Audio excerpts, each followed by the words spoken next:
And in this one, certainly the definition allows the recognition that a library is no longer just a place where people go to look at books. They go to see each other, just like in opera houses. They want to gather and talk. You can no longer say, be quiet, this is a library.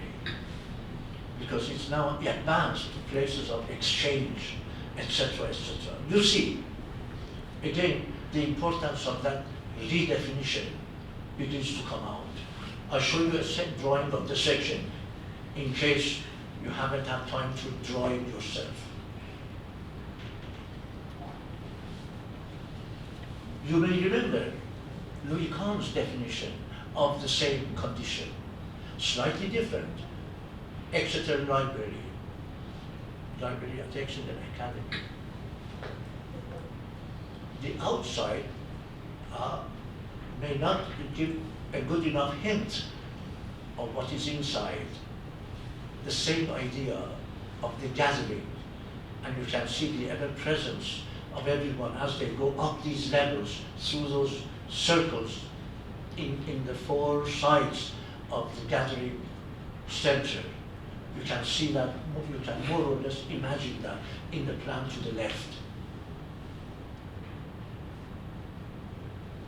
Now, can you remember the child? And can you try to keep in your mind the passage of time? As a society is changing, as technology is changing, as ideology is changing, and can you keep all of that together and bring them together in one idea that is architectural? That is the essential, necessary process that goes into your formulation, our formulation, of a thesis. It is not just a technical thing. It's not just limited, confined to what people may recognize as architectural. It's total. Can you do that? If you cannot do that quickly, well, maybe you can find some mental exercise. But one needs to maintain the ability to capture that complexity in a grain of thought. That is where the significance of our work comes from. Remember Maya Lin. Remember how long that history is. And don't think that just because we identify a use architecturally, we have come up with a thesis. We have maybe come up with a commission, but not a thesis. Let's move on and end that part of examples with an example of a work that was just completed 2 years ago, and it has actually changed people's perception of the city, and with it a place of gathering, and with it a library. In a small city where I have spent a lot of time, and I'm not the only one in the room who has, Halifax, Nova Scotia. This library was designed, as you can see at the bottom, as a result of a competition and built. And during its building, nobody could imagine what it's going to do to the people's perception of the city. Everyone goes there, children, parents, musicians, people wanting to sit around and talk to long-lost friends. I'm going to show you a couple of plans of this building to make a point. The point is, we should learn not to associate architectural complexity with geometric complications, because we are in danger of making a mistake between those two.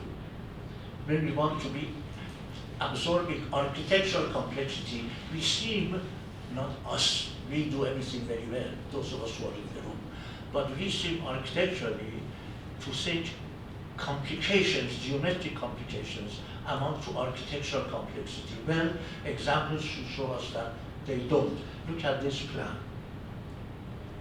It's not just a rectangle. The rectangle is just one abstract aspect of it, which is what the plan is. But you saw in those pictures how in 3 dimensions this animal actually has a mind, has a heart. And I will show you some pictures to show you that heart. The section even is an abstraction of it. There it is in picture again, and look at that. When you enter this building, which is an extension of the outside, you almost don't feel that you're going from outside to inside, except when it's very cold. Halifax is a very cold place. You feel warmer than God are in, but not because the inside and outside are actually experientially separate. There's a continuity, and there you have this theater of movement. People going in all sorts of different directions, seeing each other, complaining why they haven't been in touch, and really a magnificent social occasion, not an agora, but protected from the outside weather. I'll show you some other pictures of it. You see how the idea has changed.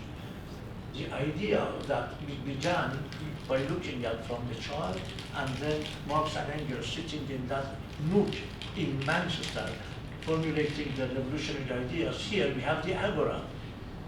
We provide for people to see each other, and of course to do what they are there to do also. And at the end of the room, if you can remember the diagram of the plan, if you just proceed, you come again, you come up to a series of doors, all of which can be slid open, and you begin to go down into what becomes an amphitheater. And you go at the end back out.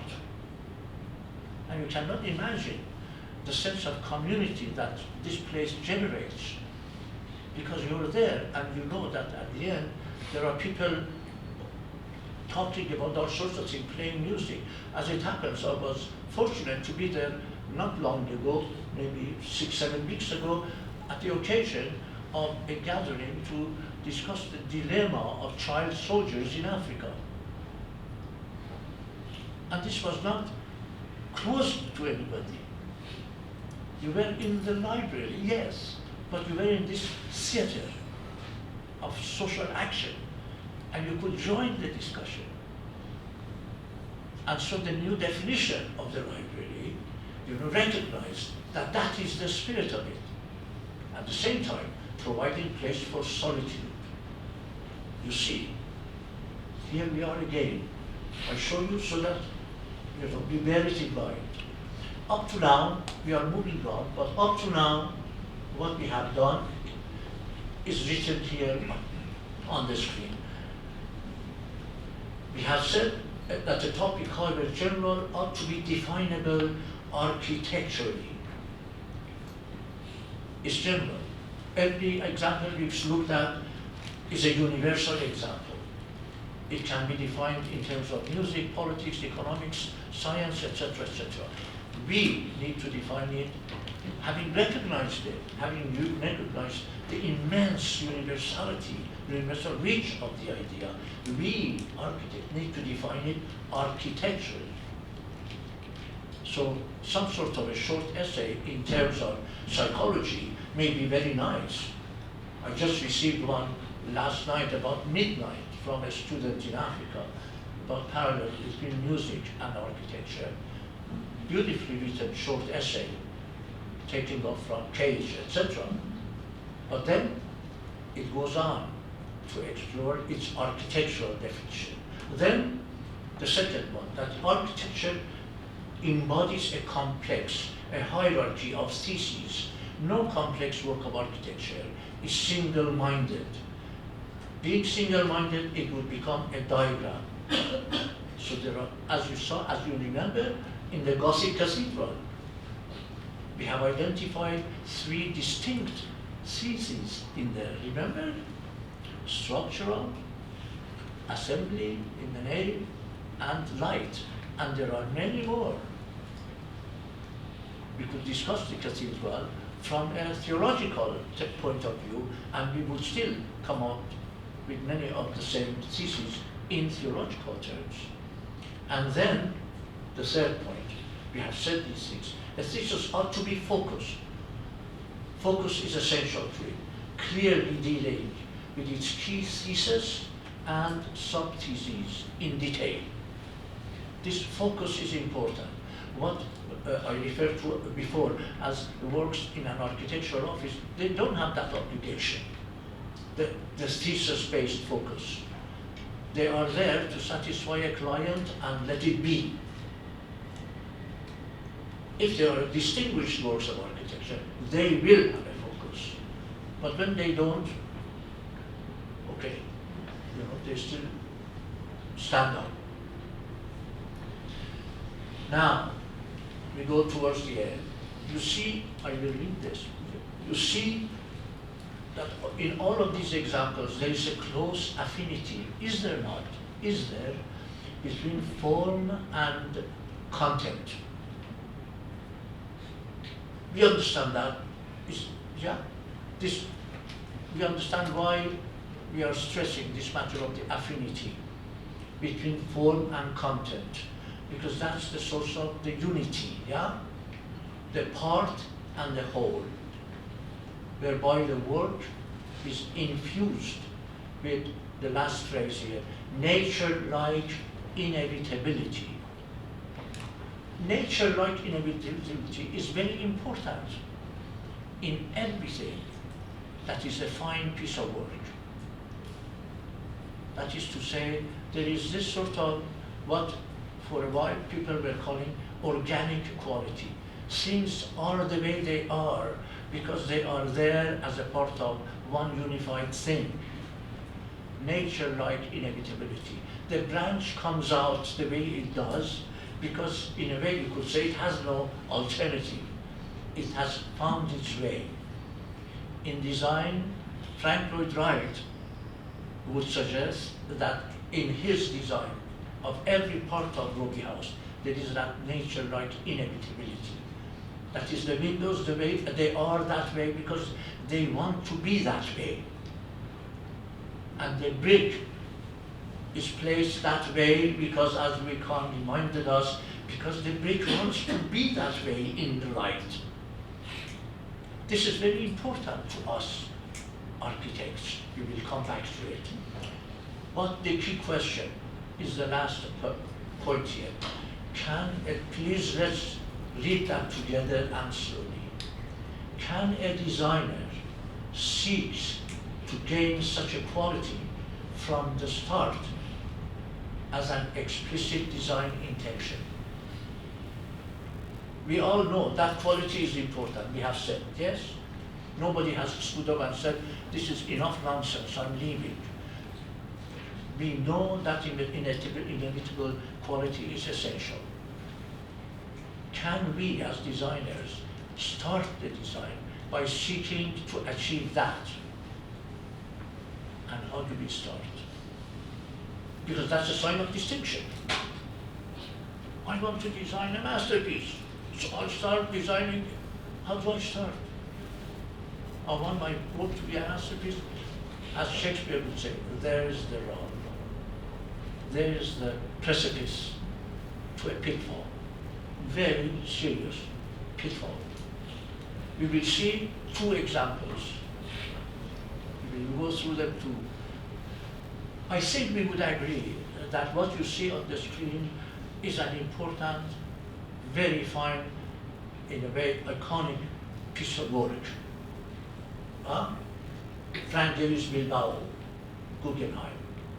There are many other examples we could have chosen, but I've chosen the two following examples to illustrate that point and seek to add together to answer that question. Another image of Bilbao. I spent about a week there walking around, looking, thinking, how does this happen? How did this design reach such heights of quality? Everything falling in place. I really couldn't find anything that seemed like, this is a bit of an imposition. I include this slide particularly because one doesn't usually see it. It extends out of the gallery into the river, which, by the way, carries polluted water. But fortunately, in the picture, the pollution doesn't come across. So it looks very nice. But I said, what an artful extension on inside out, because you can walk out there and walk back into the gallery. So we know that quality, how did it come about? And then to think, well, that's very good. Now, therefore, I will design things like that.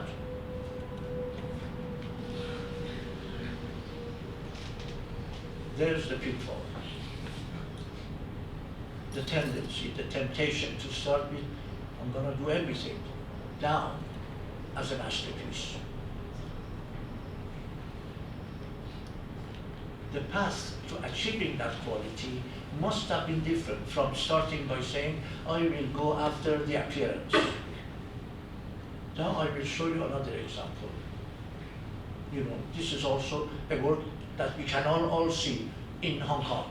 All of us who are curious, to go to the site, yeah. Actually, I think this was built as an exception. I don't think, I'm sure there are people in the room, I'm sure there's, no, people were not supposed to build there.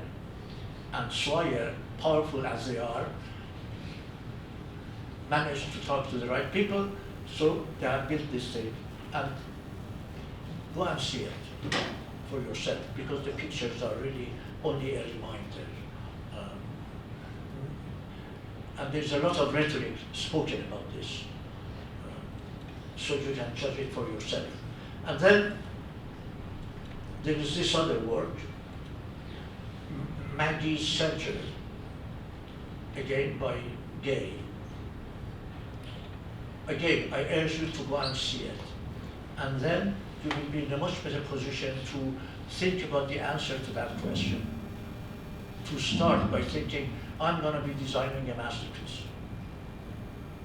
And how do I arrive at it? Versus saying, there is a path to my design, and it will reach the quality,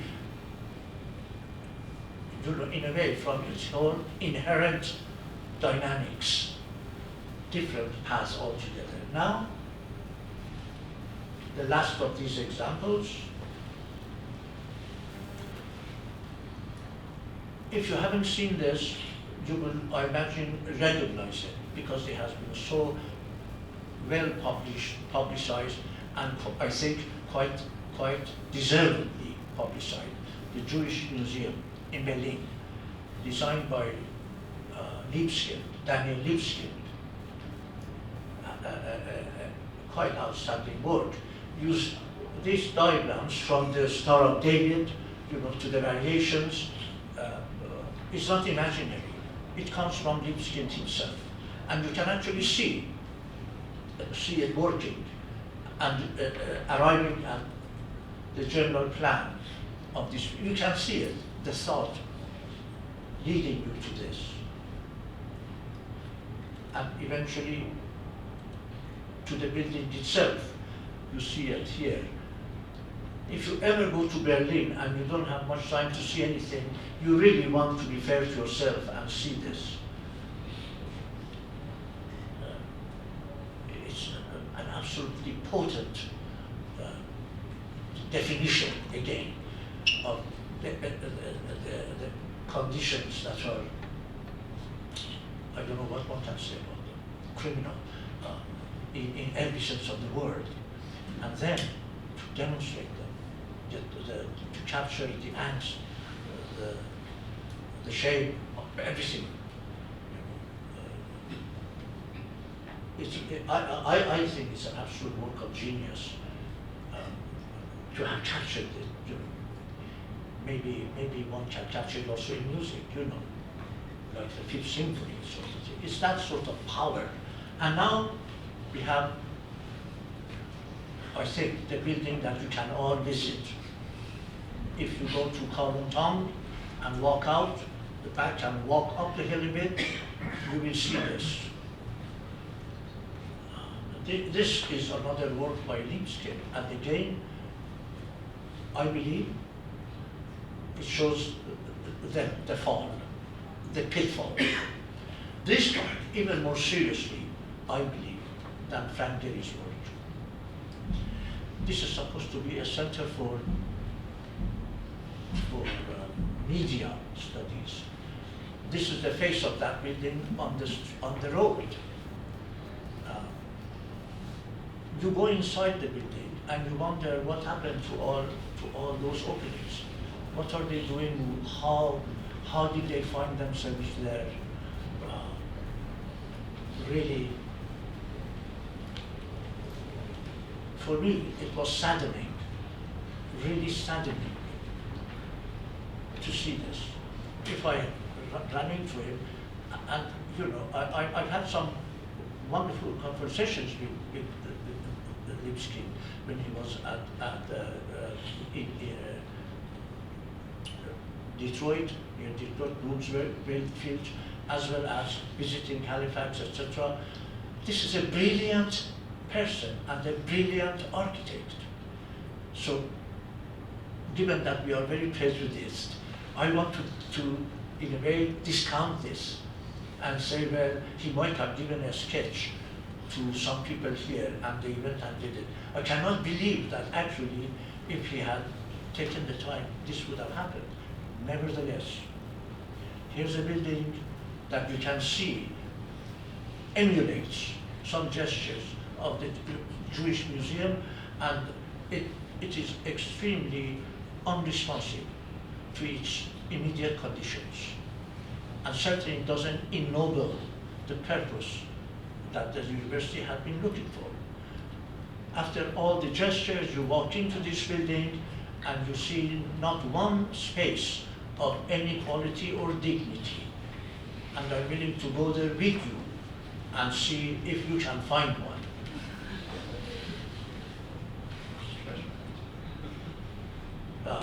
I put the plan here in order to go over it, but we don't have, I don't want to take the time. But the plan of this building shows that there wasn't even enough attention paid to how one designs a double-loaded corridor. I mean, the mistakes in this building are almost that basic.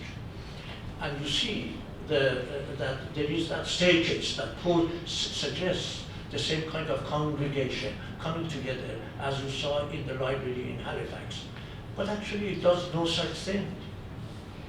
Its dimensions don't work. And by the way, what do you have next to it? You see those black marks? What do you think they are? They are toilets. So at the place of congregation, well, that's very convenient. No wonder in English they call them conveniences. But that's not the right place for it to be. And here we have the entrance to the building. And when you come outside, what do you find? You see? Not good. So there isn't much one to take from this building, but there is a world one could take from the Jewish Museum in Berlin. And one needs to know, the difference.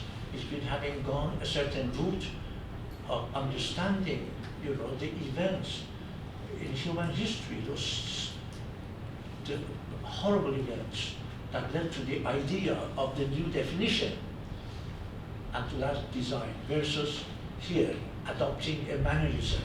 You see, now it's tough, but design is tough. I hope you bear some of this in mind. I'm going to end with a happy note of an outstanding building which builds on the tradition of the concert halls as well as the emerging awareness of the importance of land, design on land. Norway. You can see that we're almost looking at a ski slide into the sea. You will see, quickly going through it, the possibilities that this presents, both as a place on the edge of the water as you go up, and you see how we have, again, a plaza, a public place on the edge of water, while underneath it, we have a concert hall. Very arty piece of work. and I go through it quickly, but you can, of course, when you get the notes, you can refer to it and study it. It's well worth studying. It's the same people who designed the library in Alexandria.